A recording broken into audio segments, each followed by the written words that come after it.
Charred remains are what's left after flames ripped through a house overnight on James Way Drive in Alpine Township. Well, 24 Hour News 8's Coco McAvoy was at that house alongside crews this morning, and she spoke to the homeowner who was in the house at the time. So, Coco, what do you have to say? Brett, it was a tough day for the homeowner, Jim Schindler. I spoke to him this morning. He was the only person in the house at the time of the fire, and he says he still can't believe what happened. And I was in panic mode. I ran to the phone and called 911. Jim Schindler's home was destroyed after a fire ripped through his house this morning. Schindler says he's lived in that house for 10 years and designed it himself.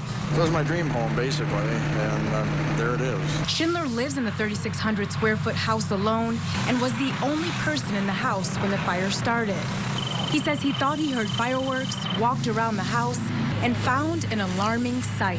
And I looked out the window of the door, and I saw this red glow. And I opened the door and looked, and the garage was on fire. 5 different fire departments battled the fire for hours and tried to salvage what they could.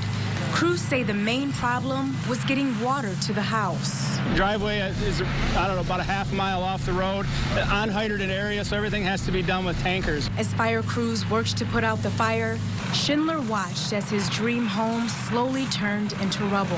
He wasn't able to save the majority of his belongings and says he doesn't know what he will do with the house now. Basically in shock. I don't know what to think. But Schindler says it's a situation that could have cost him his life.